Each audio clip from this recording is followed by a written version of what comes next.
pelaksanaannya khususnya di Aceh itu selama 4 bulan, yang mana pelaksanaan Maulid ini yang biasanya itu dilaksanakan daripada kenduri, selawat, dan diadakannya tausiah.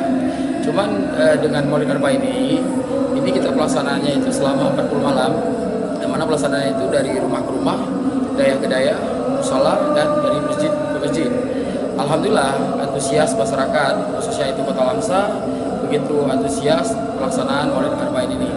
Harapan kita semoga dengan pelaksanaan Maulid Arba'in ini menambah kecintaan kita kepada Rasulullah SAW untuk mencari syafaat kita di yaumil kiamah nantinya. Jelajahi cara baru mendapatkan informasi. Download Metro TV Extend sekarang.